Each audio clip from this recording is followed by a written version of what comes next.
continue notre semaine spéciale Netflix. Et du coup, je vous parle aujourd'hui du Sorceleur. Bah oui, je pense qu'on ne peut pas parler d'adaptation Netflix sans parler de The Witcher. C'est impossible. Bref, je vous avais déjà parlé du Sorceleur quand j'avais lu le livre 1. Voilà.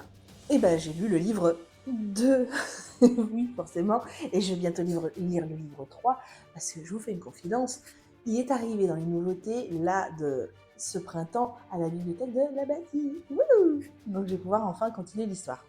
Bref, l'été dernier, toujours chez Bragelonne, j'ai pu lire le livre 2 du Sorceleur.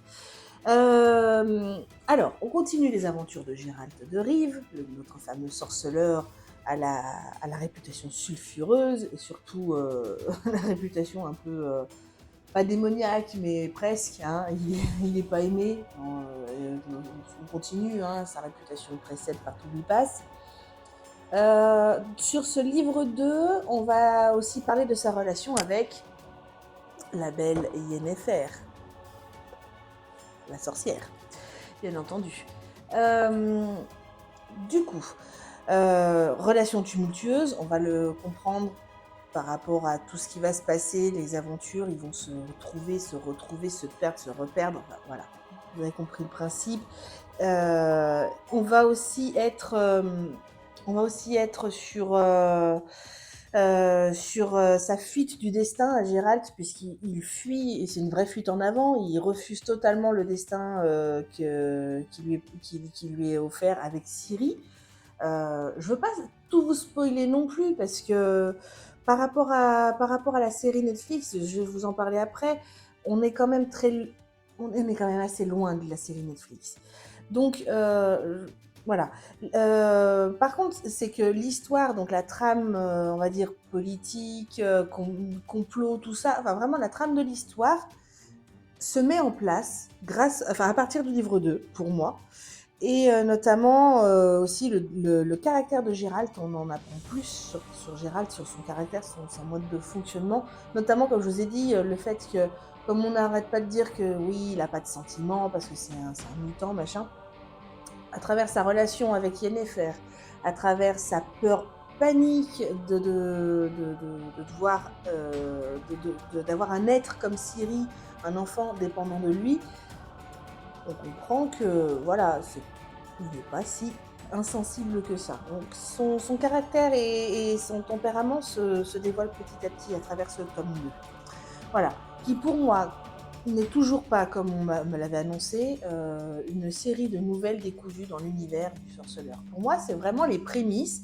C'est un peu, si vous voulez, comme les préquels, c'est le prologue en fait. Donc c'est peut-être un prologue long en 2 tomes, soit, mais pour moi c'est un prologue peut-être à l'histoire quand même du Sorceleur. Je vous dirai quand j'aurai lu le livre 3 du coup, ce que j'en penserai. Après, bon, mon avis, vous avez compris, mon coup de cœur est confirmé, je persiste, je signe le Sorceleur en tant que livre, hein, en tant que roman.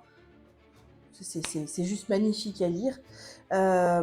C'est un travail, une construction au niveau du scénario qui est toujours aussi fine, aussi intelligente, avec les flashbacks qui sont disséminés, mais encore une fois, je vous le dis vraiment au bon moment, au bon timing, c'est toujours d'une justesse impressionnante.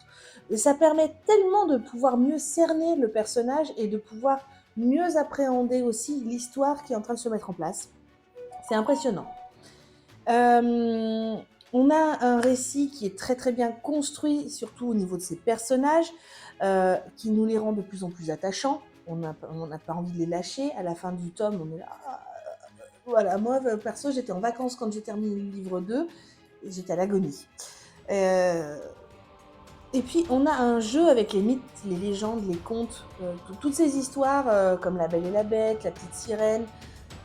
Bah, ça fait écho, on sent qu'il y a eu, qu'on est allé les chercher, qu'on les a réimplantés là, mais de façon, comme je vous dis encore une fois, très intelligente. Ça veut dire qu'on n'est pas allé nous le chercher et on nous l'a transposé là. Non, c'est vraiment, on est allé chercher le mythe, par exemple, on est allé chercher La Belle et la Bête, on l'a situé dans l'univers du sorceleur, mais on l'a resitué vraiment dans l'univers du sorceleur. C'est pas le sorceleur qui s'adapte à la Belle et la Bête, c'est la Belle et la Bête qui s'adapte au sorceleur. Idem pour la petite sirène. Donc, c'est vraiment fait de façon très fluide. Il y a rien de forcé. Oui, vous allez comprendre qu'on parle de la Belle et la Bête et qu'on parle de la petite sirène, mais, encore une fois, euh,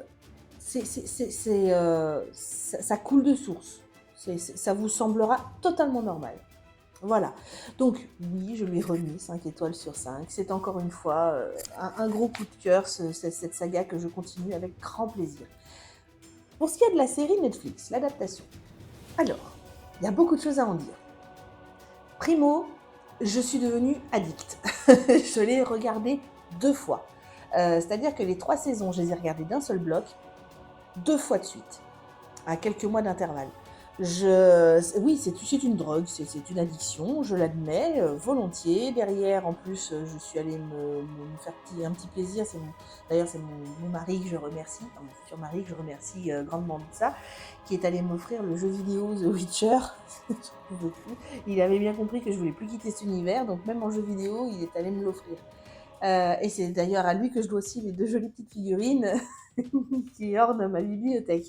Donc voilà, non, c'est un univers vraiment que j'ai apprécié, aimé, enfin voilà. Et au niveau de la série, alors, l'acteur principal, est-ce qu'il faut encore en parler?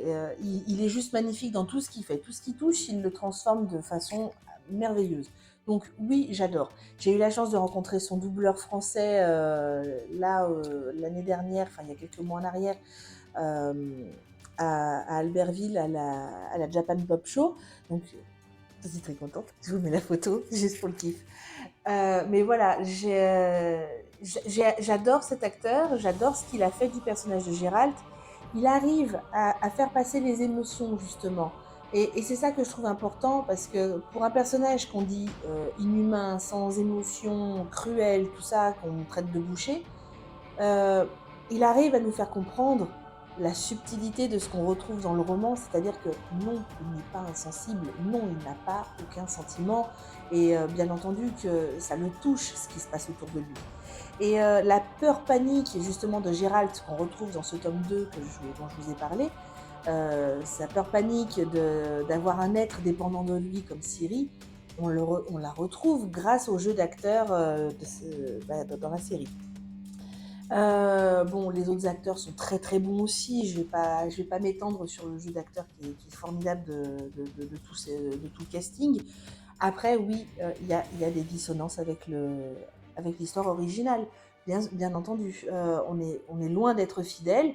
Après, je vais pas jeter la pierre, mais comment voulez-vous être fidèle à un roman quand vous l'adaptez et que vous ne l'avez pas lu? Je crois qu'on a tout dit. Moi, j'attends de voir ce que va donner la saison 4 de Netflix, de la série Netflix, parce que, bah, comme vous l'avez tous su, comme moi, avec stupeur et beaucoup de tristesse, on a appris le départ de l'acteur principal, son remplacement. Bon, bah, on n'a pas le choix, on va faire avec. J'en suis très peinée, parce que c'est un acteur que j'ai apprécié énormément et j'adorais ce qu'il avait fait de ce rôle-là. On verra bien ce que ça donne. Et puis, qu'est-ce que vous voulez? On va pas polémiquer 500 ans là-dessus. C'est fait, c'est fait. Il y a des choix, il y a des choix de scénario, il y a des choix de coupe, il y a des choix de réadaptation qui ont été faits. Ils sont ce qu'ils sont. N'empêche que ça en fait une série agréable à regarder quand même. Pour autant, si le spectacle reste très plaisant, d'ailleurs les scènes d'action sont super bien menées, les cascades, les chorégraphies de combat sont géniales, les effets spéciaux sont très bons aussi. Pour une série télé, une série Netflix, moi je m'attendais vraiment à quelque chose d'un peu bas de gamme, je vous avoue. Et en fait non, je suis très agréablement surprise, c'est très bien réalisé. Je me suis fait un kiff, et d'ailleurs vous pourrez peut-être vous le faire aussi, vous me direz si vous l'avez fait ou pas. J'ai regardé Blood Origin, donc c'est vraiment en gros c'est la série sur Netflix, la série préquelle au sorceleur. J'ai adoré, vraiment. Je l'ai fait, je crois, d'une traite aussi sur une semaine. Donc vraiment, ça reste un très bon spectacle, du très bon divertissement. Pour autant, comme j'allais vous le dire, ne vous bornez pas à ça. S'il vous plaît, si vous avez aimé l'univers du Sorceleur et que vous êtes comme moi très enthousiaste à ce spectacle sur Netflix, tentez l'expérience littéraire. Vraiment. Parce que c'est encore un cran, voire deux au-dessus. Et ça se lit très facilement. Ça se lit très facilement et il n'y a rien de forcé. Et c'est, voilà, je peux que vous inciter à le faire parce que c'est vraiment une expérience littéraire exceptionnelle de lire ce sorceleur. Voilà. Euh, Dites-moi ce que vous en pensez. Moi, j'aime beaucoup, c'est voir les adaptations avant de lire les livres. Je suis moins déçue dans ce sens-là aussi. Dites-moi si vous êtes aussi d'accord avec moi là-dessus. Mais pour autant, comme je vous ai dit, même si là, on a des scénarios qui diffèrent entre l'adaptation et le livre, pour autant, j'apprécie autant les deux. Voilà. Bon, eh bien écoutez, c'est comme ça que s'achèvera cette semaine spéciale adaptation Netflix. J'espère que vous avez été contents. Si vous avez d'autres envies d'adaptation Netflix à me suggérer, à lire et du coup à regarder, j'attends vos suggestions dans les commentaires. Et puis en attendant la prochaine, lisez!